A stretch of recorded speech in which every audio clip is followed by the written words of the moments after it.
This is a planning construction meeting of March 9th, 2021. First item, roll call. Okay, Trustee Sperber, Here. Trustee Carey, Here. Trustee Rose, Present. and Trustee Gianoli. Here. All right. All right. Next item, public comments. Do we have any public comments? No, we have no public comment. Wonderful. Just moving along, guys. Item 3.1, which is approval of our last meetings, or February 9th, 2021. Does anybody have any comments or a motion? Move to approve as presented. I'll Thank you. second that. I have a first and second. Any more comments? No comments, and let's call for the vote. All in favor, say aye. Aye. Aye. All right. Opposed? None. Unanimous. That's approved. Let's go on to the next one. Next item, we're getting into the actual projects. 4.1 is our one, and I think Mr. Pittman. Boy, I haven't seen you in one of our meetings for quite a while. Dave, and welcome. And we see we're going to do a little fixing here on some controls. Can you go through our project for us, my friend? Absolutely.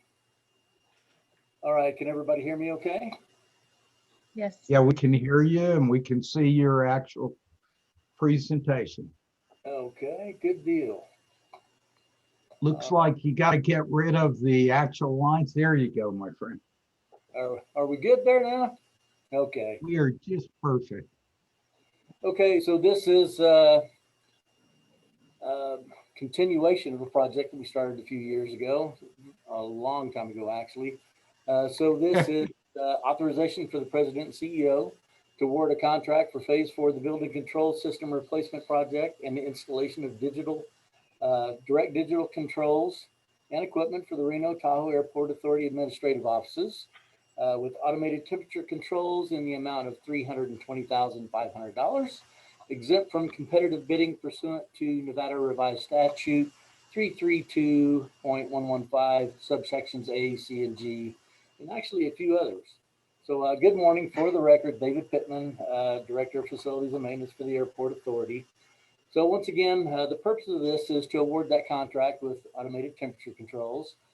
This is going to take care of 3 separate mechanical rooms, the air handlers that are in those rooms, and a lot of the components that serve a lot of the administrative areas.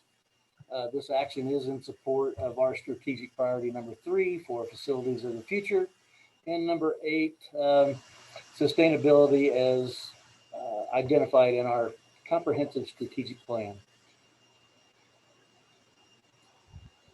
So the building control system at RTAA, otherwise known as a building automation system, management system, it's a computer-based system that controls and monitors the building's extensive mechanical, heating, air conditioning, and ventilation equipment, and all the ancillary equipment and components that temper the air in the airport facilities.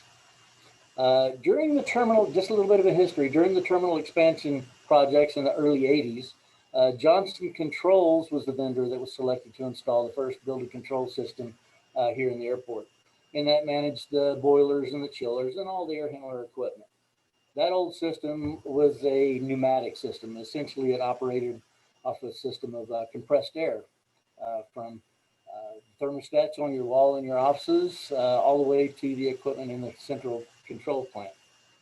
What we have now is the JCI system, and what we do have is about 50% of the terminal is left with the Johnson Controls. Of that 50%, 80% is controlled by pneumatics. So what we've been doing is, since 2007 actually, has been replacing the JCI system with the Delta Digital Controls. We had a failure in 2006 of some of our components, of the JCI components, and that led us to hire RNA Engineering out of Sacramento. They actually did our mechanical master plan back in the 90s. To have them come in and take a look at our control system, because it was rather old at the time.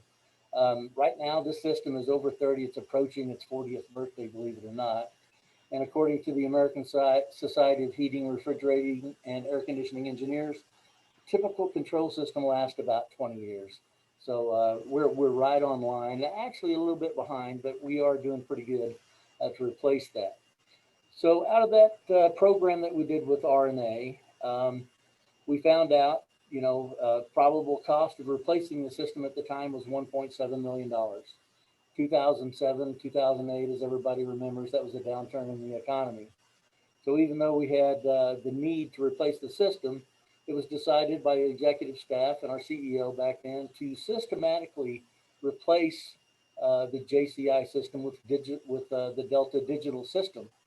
And how we came about the Delta system is staff went around to a lot of our entities and our partners here in the city, from the hotels, the hospitals, RSCVA, as a matter of fact, to decide which system that we wanted to install here in the airport. One of the big factors behind that was Delta has a local office and local technicians based here in Reno. That's real big for us when we need that customer service and support. So the first system that we did, or when we brought Delta in, was in 2007, when we replaced the boilers in the central plant. We got rid of the old York Shipleys and brought in a new Lochinvar system. And that's when we brought in the new computer system with the Delta controls. So this is a digital control, like I said, as opposed to the pneumatic interface that we have. Provides positive and feedback to the central control room in our HVAC plant. It's real time.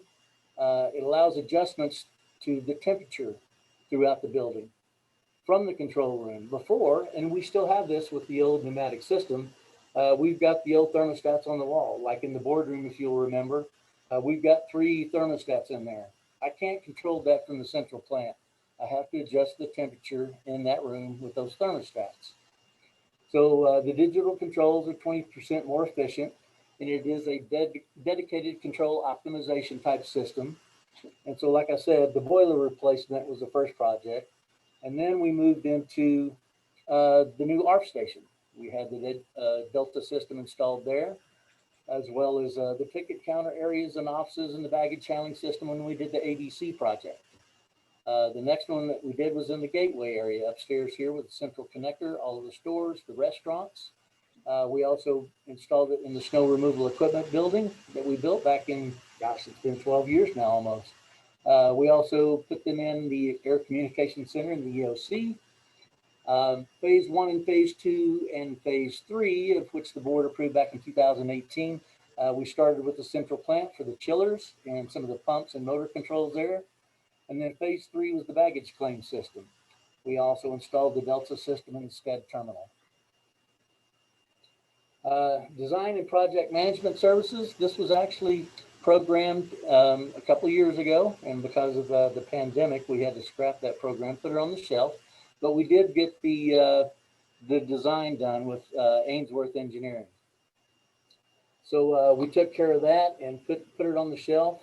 That service agreement with Ainsworth took care of design, the bid pricing and assistance, project management, and the as-built delivery after the project was over. So, like I said, we shelved it in 19 because of the pandemic, but Ainsworth will go ahead and provide the project management services in the approved amount with that original professional services agreement. And as stated earlier, here's some of the antiquated equipment that we've got here in the airport that hopefully over the next few years we're going to be upgrading, replacing. So this is going to be addressing air handlers 13 and 18 and a bunch of the variable air volume terminal boxes, some of our dual duct system and some of the other air handlers. And we're also going to take care of the thermostat and controls for all these radiant heaters that we have around the atrium area, all the executive offices as well as right across. It's essentially around all the windows there in the atrium. It'll be nice to get this all upgraded. So as stated earlier in the title, NRS does allow this to be exempt from bidding because it is a computer system. That's very important to note because that is what allows us under NRS 332.115 to be exempt for bidding this project. It takes care of items which may only be contracted from a sole source. Delta is the sole source provider in Reno, actually central, western, northern, and eastern Nevada, with the exception of White Pine County. This is their exclusive protected territory by Delta. It also pertains to additions, repairs, maintenance of equipment, which may be more efficiently added to, repaired, or maintained by a certain person. Hardware and associated peripheral equipment and devices for computers. And we've got a few others there, equipment containing the hardware or software. So once again, this is exempt, and this is the way that we've proceeded through this with the last couple of projects. The project expenditures for this is $327,000. Ainsworth project management is going to be $6,500 of that $327,000, and of course the authorization is going to be for $320,500 for automated temperature controls to do this project, phase 4, and the project totals $327,000. Like I said, funding was approved in 1920. We shelved it because of the pandemic. It was deemed eligible by the FAA here in February, so we decided to pull it off the shelf, dust it off, and bring this back to the board for authorization to proceed.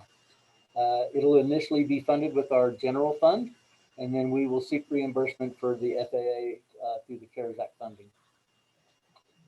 So that brings us to the recommendation. If you'd like me to read this long, lengthy, windblown recommendation, but that does conclude my presentation. Should you have any questions, I'd be glad to address them for you. Thanks, Dave. No, I don't want to hear it unless I'm Okay. reading it. Okay, so any questions from anyone? Mr. Sperber? Yes, go ahead. David, I just have some questions a little bit more into the backgrounds and the bones of the system. When you complete this area of the airport, what will be left that, in your opinion, needs to be replaced? Is it the central plant, the boilers and stuff, or where do we go next? Excellent question. My central plant is completely taken care of right now. The boilers, the chillers, the pumps, the motors, our frequency drives back there. This is going to be the first phase of the administrative area. The next phase is going to be requested in next year's budget to finish off the administrative area. And then from there, all we've got left is the concourses, and we'll be done with it. Of course, we're looking at a new concourse, the C concourse, so I would not propose that we even look at that for a couple of more years, but I would think that we would want to go ahead and look at the B concourse, since that may be a little bit further off. But for the most part, the centralized portion of the building is Delta controls, with the exception of what little bit I've got left up here in the administrative area. And so you're done with the pneumatic controls in the terminal building? Yes, we are, with the exception of the concourses, the two concourses, Okay. B and C. That's your point then. Okay. All righty, sir. Thank you very much for that. You're welcome, sir. All right, any other questions? Okay, Dave, one of the questions I've got is, a lot of these things are in green environmental type of things. Are there other grants? Did we look whether there are other grants? I know we're using CARES money, but are there other grants to where we've saved the CARES money for some of these projects? I know you're still going to be doing quite on the HVAC. Are there other grants that actually assist us? Have we looked at? Well, we haven't here recently, but that is something that I do want to explore.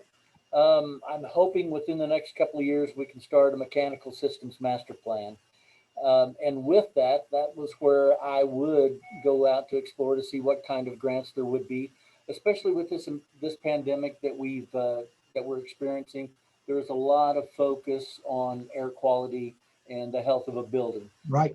That there's going to be something out there that will probably help us fund some of this in the future.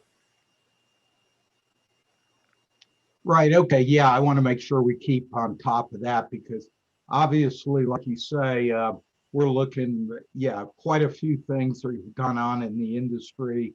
And I'm thinking there might be some federal assistance, maybe even state on some of these things, to help us speed up some of these, getting this work done and saving us some money. Well, sir, we're definitely going to be digging Please into keep that. that. Yeah. Okay. All right, with no more questions, anybody want to make a motion? I'll move to approve as presented. Thank you. We have a motion, a second. Second. I have a first and second. Any more comments? Hearing no more comments, call for the vote. All in favor, say aye. Aye. Aye. Opposed? Got none? Passed unanimously. Thank you, Dave. Thank Let's you. go on to item number 5. Item number 5 is for possible action. There are none. Let's go to item number 6, which are presentations for the updates. First one is 6.1. My friend, Mr. Chris, is going to talk about our schedule here.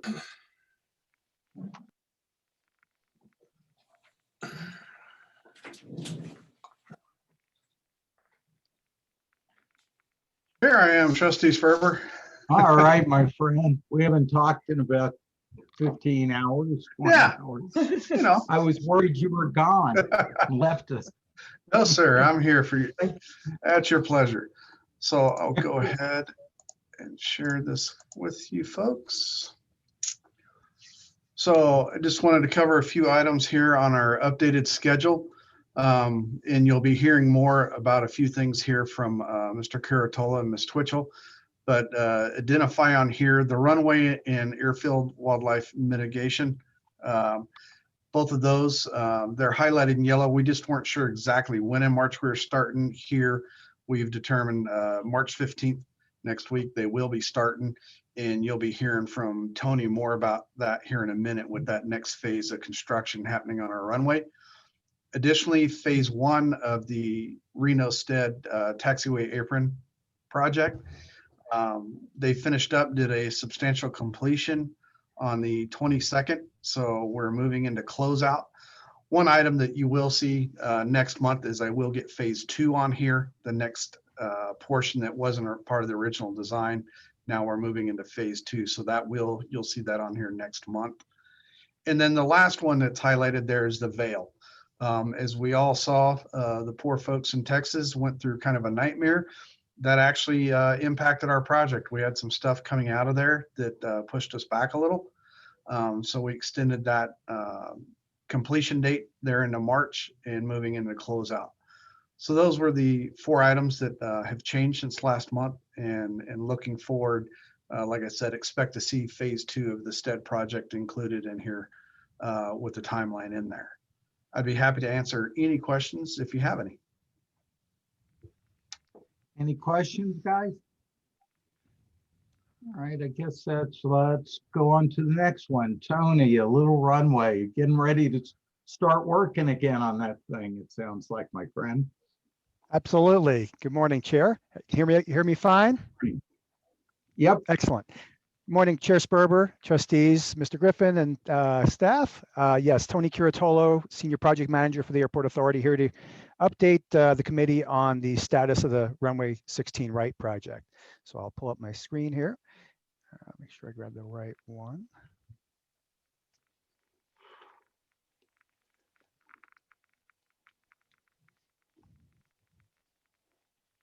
Okay, we're on slideshow. Everyone see the cover okay? Very Can good. see it. Perfect. Excellent. Thank you. So yes, I'm going to get into, as Chris just alluded to, we are going to resume construction on this project coming up on Monday, March 15th. So we'll just refresh the committee on the scope and schedule of the project along with the budget. So just a quick refresher for everyone. And if there's any questions at the end, I'm happy to answer any of those. So the construction team, as you will recall, is Granite Construction. We have Atkins as our construction manager. Wood Rogers is our contract administration, and then we have our own administration costs.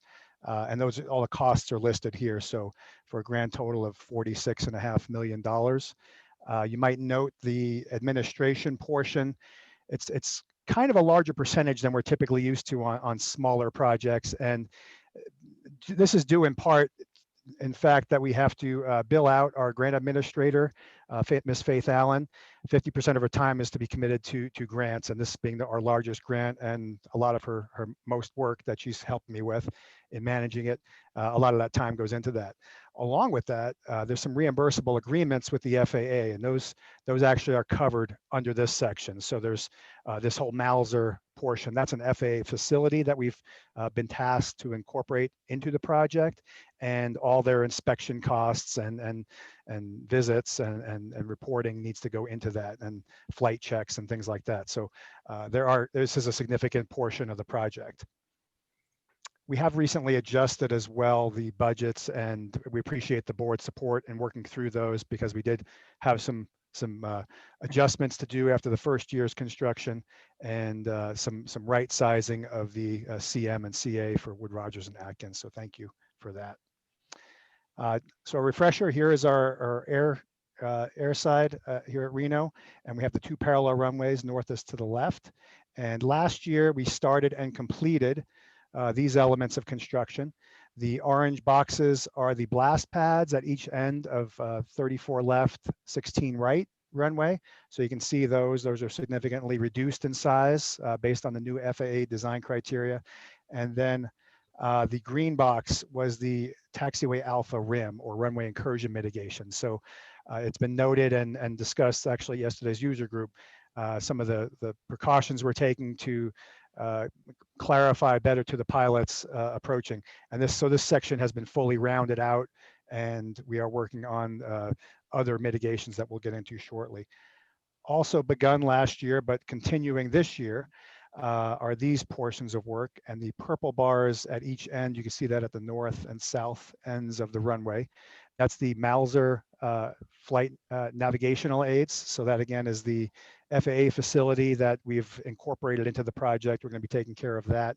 We did the portion that was in the blast pad, the asphalt blast pads already last year. And this year we'll be including the part that is in the concrete keel section. So once we get into the concrete construction upcoming, we will include that as part of the work and round that out this year. In the pink section here, we have begun that last year, but we will wrap up this wildlife mitigation. This is some grading, some surface rock application. As you may note, there's a lot of precautions you take at an airport to not attract wildlife, especially at the ends of the runways. And there were some areas that were ponding, collecting water, growing vegetation, things like that. So we're inhibiting all of that. We're better draining it off, and again, applying surface rock to make it more apparent where the runway is, and also control the water and keep the wildlife out as much as possible. The main gist of the project this year that we did not begin last year is the concrete keel section. So the keel is essentially the 1/3 middle of the runway. So the runway is 11,000 feet long and 150 feet wide. So we'll be doing the full length of the runway by that middle 50 feet. And so it's a full tear out and reconstruct. It will be a phased approach, because as we work from north to south on this, we do need to maintain, obviously, an operational runway and airfield. So the airlines and GA aircraft will typically be using runway 16 left, 34 right. That's over here on the east side. And the commercial air service will need to taxi across the airfield. So we'll need to keep some of these cross taxiways open, like Alpha here or Delta, one of those two for sure. And then we have some of these other ones. So we'll kind of phase through that construction and keep some open at all times. The keel section also includes centerline lights. You may recall Gary managed a project some 6 years ago or so that on 16 left installed these nice bright LED centerline lights on our secondary runway, 16 left. Well, thankfully, we're going to have those bright lights on our main runway, 16 right as well. So we'll get those installed, and those will really pop. And along with that, you can see the light blue on the edges of the runway. That's the asphalt shoulders. So we will reconstruct the shoulders as well. Typically, you can't allow for this as a standalone project. So we rolled this into the greater project. And this includes the runway edge lights.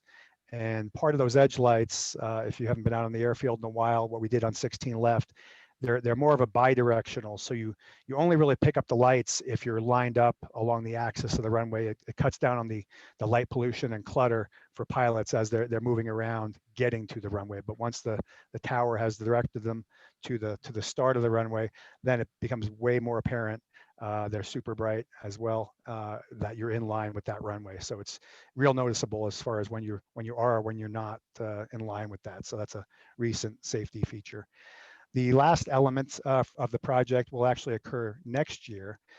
That's the magnetic variation. So you could see these dashed yellow lines that appear on each of the runways. Over time, as we indicated, the magnetic north pole drifts, and we need to adjust our numbers. So we'll have two 1735s, and we like our friend Mr. Mike Scott up at Stead so much, we're going to have an 826 as well. So we'll change our crosswind to 826.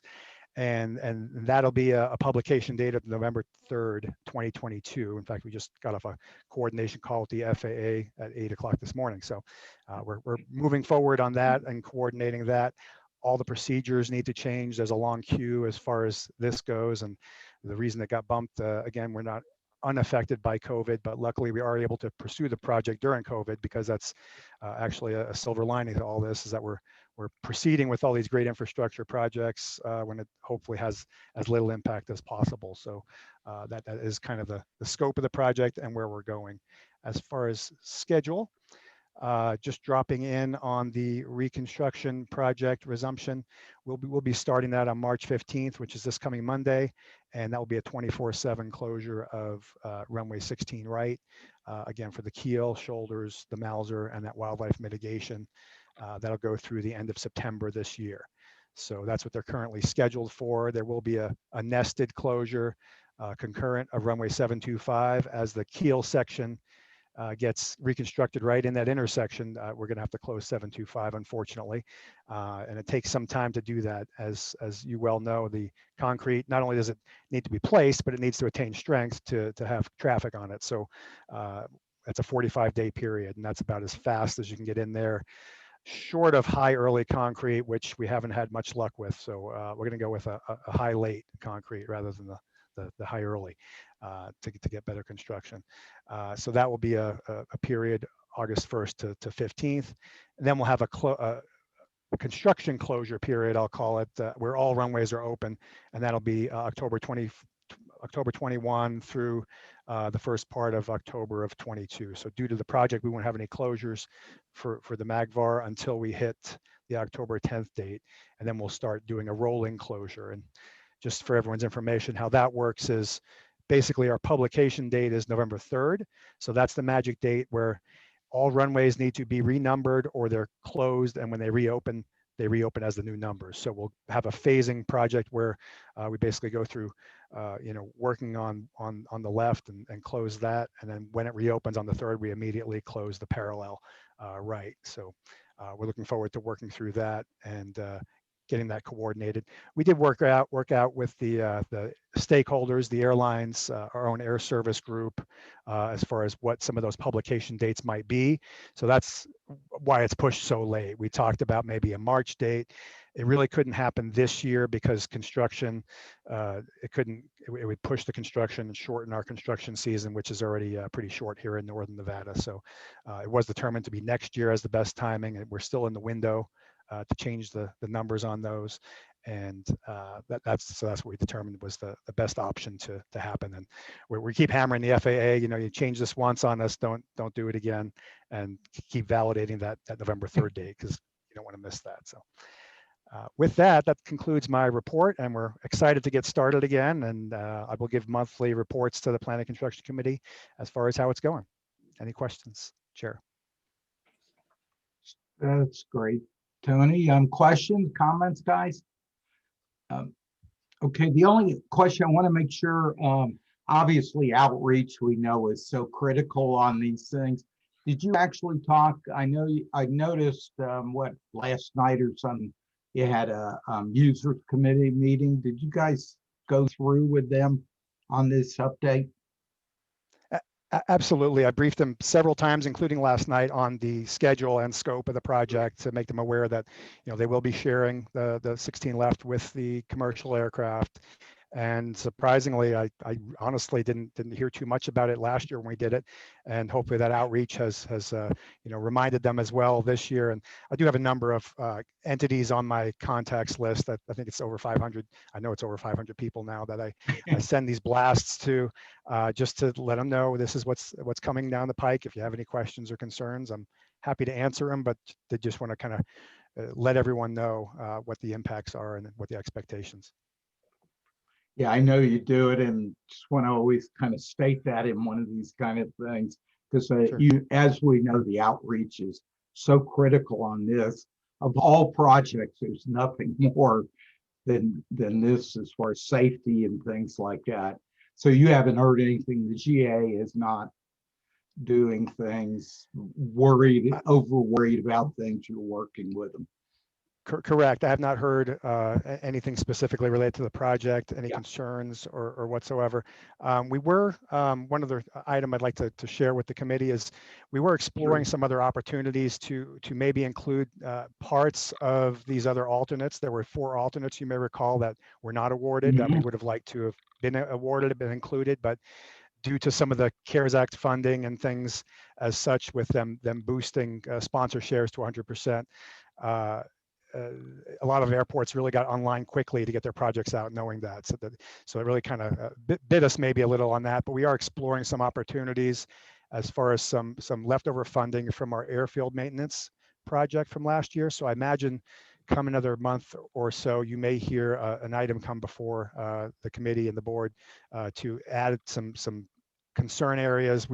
This isn't extreme fun to go and close the runway, our main runway.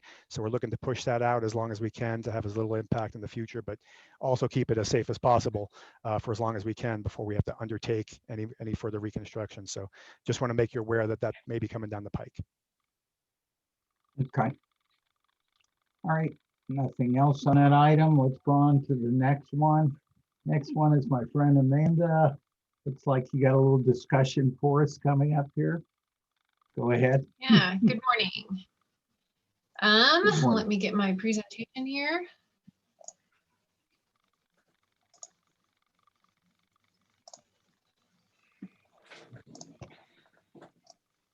All right, hopefully everyone can see that. Now we Yes? can. Okay, good. Yep. I was like, wait a second. So good morning, Chair, Not at trustees, Mr. Griffin and staff. My name is Amanda Twitchell, Senior Project Manager for the Airport Authority. And I will be presenting a quick update on the Passenger Boarding Bridge Replacement Project, Phase 2.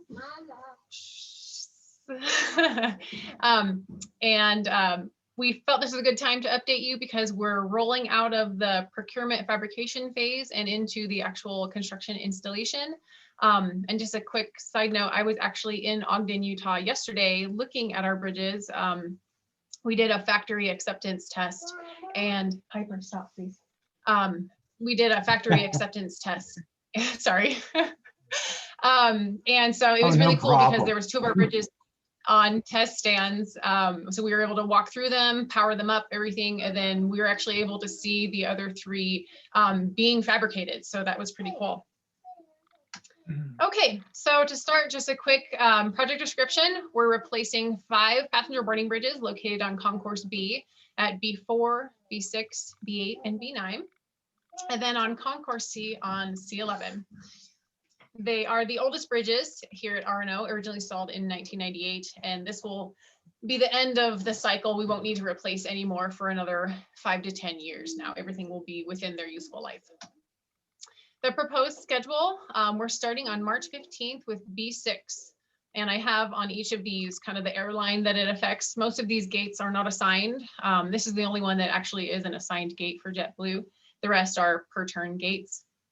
But we're starting on March 15th, which is next week, and that'll run for 14 days through the 28th. Next, we'll roll into B8 from March 29th through April 13th. And then B9 from April 14th to the 27th. Down to B4 between April 28th and May 11th. And then last, we'll finish with C11 between May 12th and the 25th. And just kind of so you're aware, there's a lot of coordination that needs to happen specifically with the airlines that are affected. So we're going to be in contact with them for when the exact time of outages are and return to service. We'll coordinate with them for any alternate gate use along with operations. And we will be doing airline test fits or fit tests so that we can make sure that they know how to use the gates and they're functioning properly before we just turn them over. And then finally training. So again, they know how to operate the gates and there's no issues. And that's just kind of a quick and dirty summary. We're about to get started. Any questions? Thank you. Any questions? Nope, sounds like it's all going along well, so continue, my friend. Thank you. Good seeing you. All right, let's go on to the next thing is our big project here is the landside study.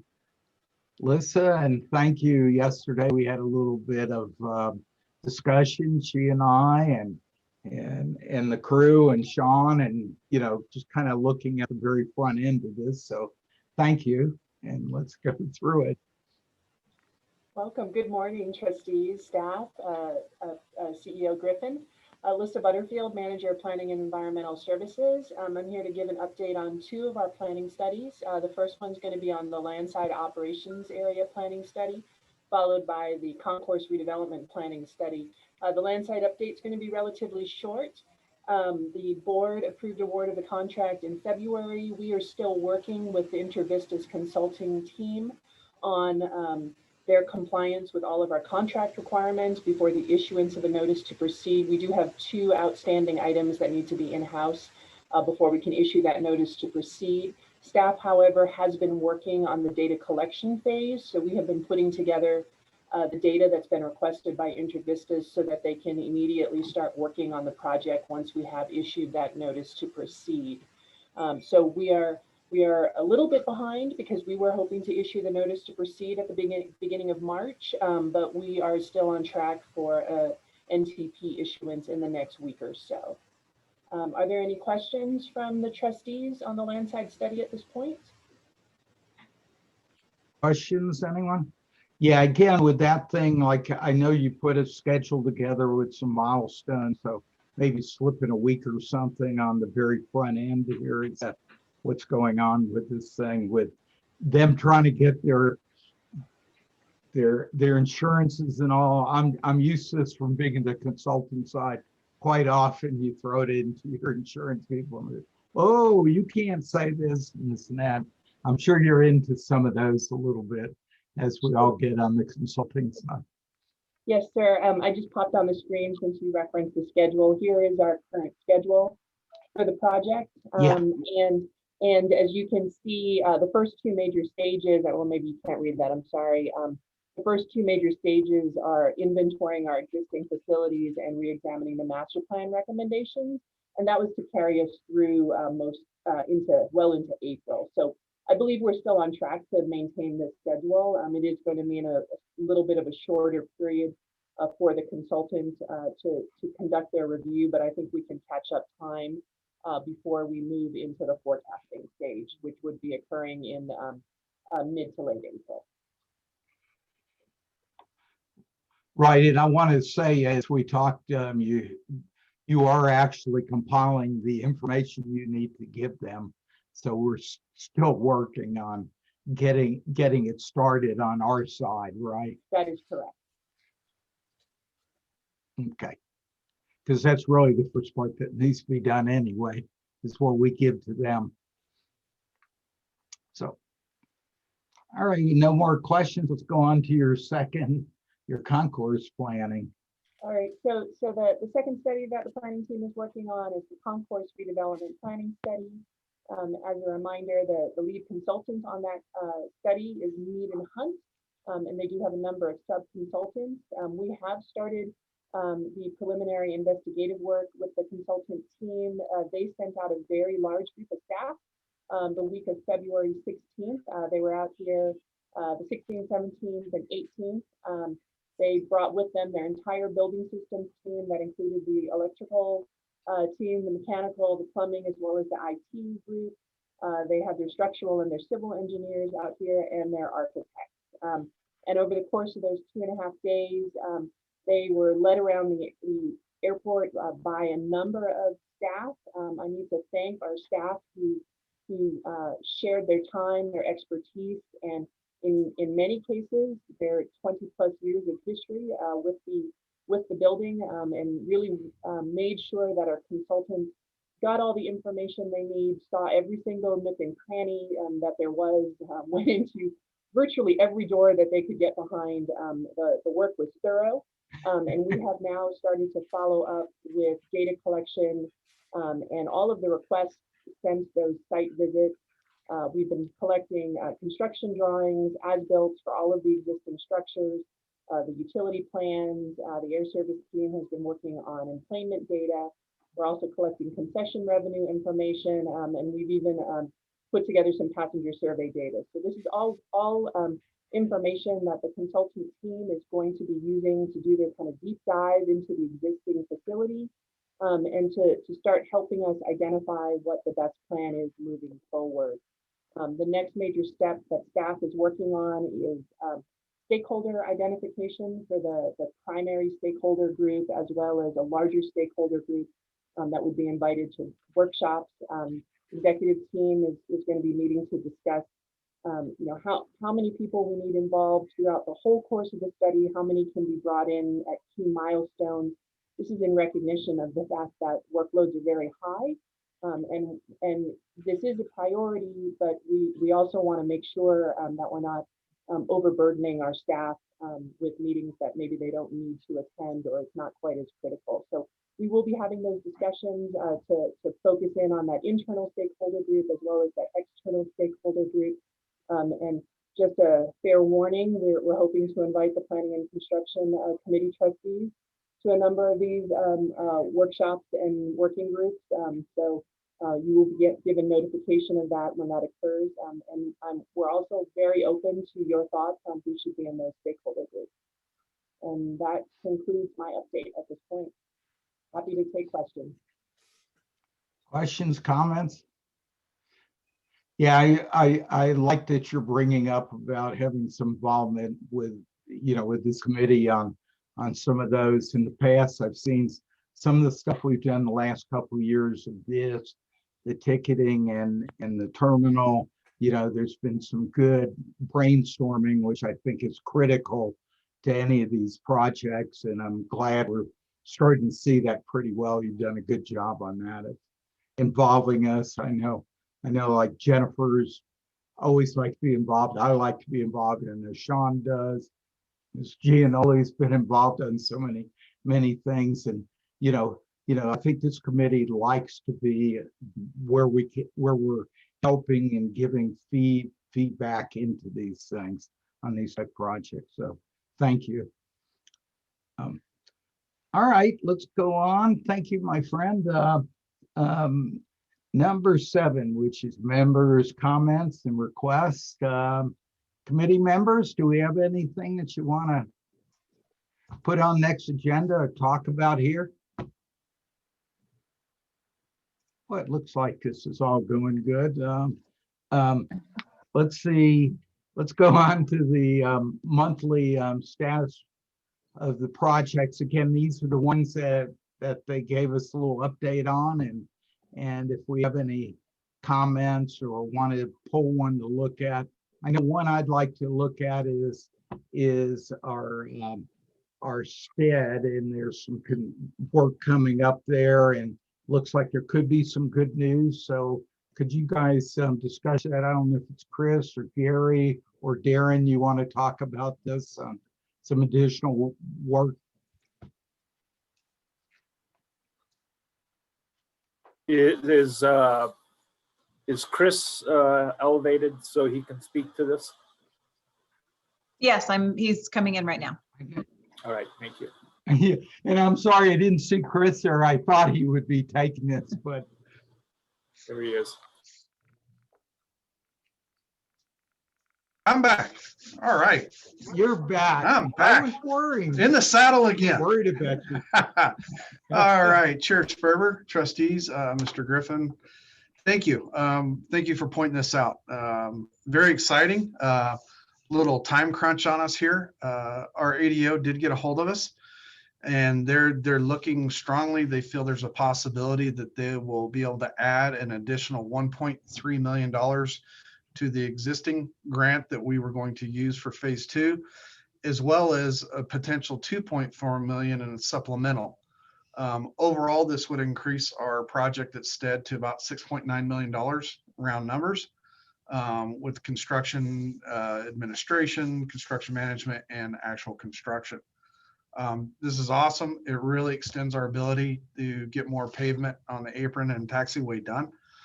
The FAA, they believe they will know in mid-March into March if we're actually getting that money.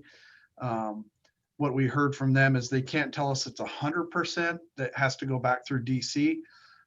They've rarely seen DC disagree with them. With that said, we are out to bid right now on phase 2. We had to put a lot of pressure on our designer. They added the alternates that would include this work, and that addendum went out yesterday. We look to open the bids here in 3 weeks and see some hopefully very successful numbers with a much larger project now. That always, that generates a lot of interest when you go from 3 and change to 6.9, almost 7 million. So very excited about this and happy to answer any questions from any of the trustees. Just a big Questions thank you. on that? Just a big thank you to the team at the airport. Have this kind of relationship with the FAA and the ability to quickly put the federal dollars to work in our community is to really be commended. And I thank everyone involved, including to thanking our federal partners for choosing the STED airport. Thank you. Yeah, and I'd like to say, I like what you, from the beginning of this project, you looked at, here's the thing over the next few years, and we jumped ahead and got the engineering, which allows these to be more closer to shovel-ready type of projects. And I love that we're staying on top of those, and with the relationship that all of a sudden we can speed ahead on things where they have some additional money. I see this, I work mostly in the surface transportation, and when people are good at taking it, it actually looks bad when they don't utilize all the money that's available. And so it's nice to be one of those, and you guys have done great. And Darren, you want to say anything on this subject? Because I think it's a great subject we're talking about. Chair Sperber, you covered it well, sir. And same with Trustee Carey. I mean, it's just a credit to the airport organization to be well positioned to take advantage of money.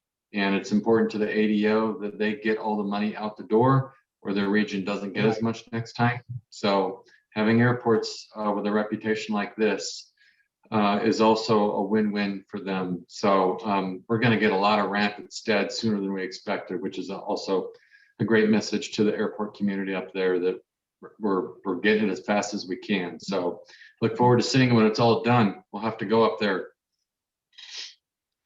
Yep. Thank you, Mr. Chair. Trustee Sperber, can I ask a question, please? Yes, go ahead.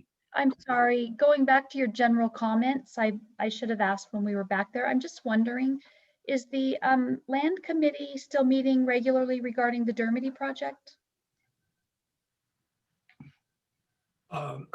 Yes, we had a meeting just yesterday concerning the entire STED project. Great updates, and I'll be in a position to work with Darren and provide you an update on Thursday. Perfect. That's what I was wondering, if we could get an update. Thanks, Trustee Carey.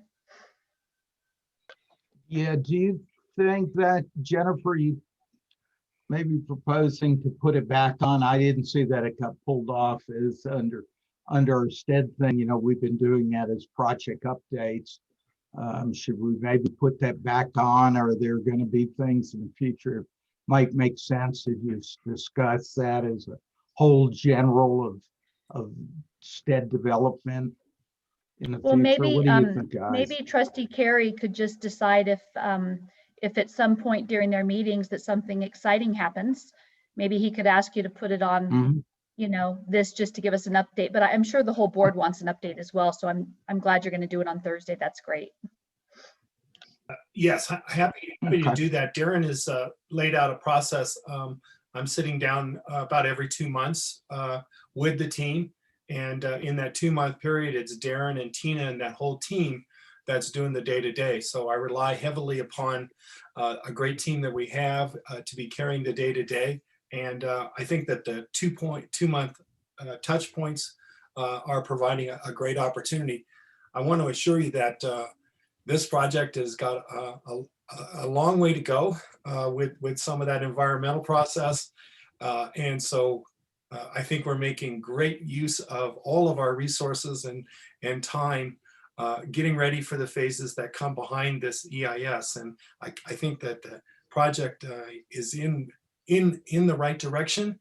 And I think with Darren having an opportunity to update the board on Thursday, you'll kind of see that this thing is gone beyond just a project that's in the future.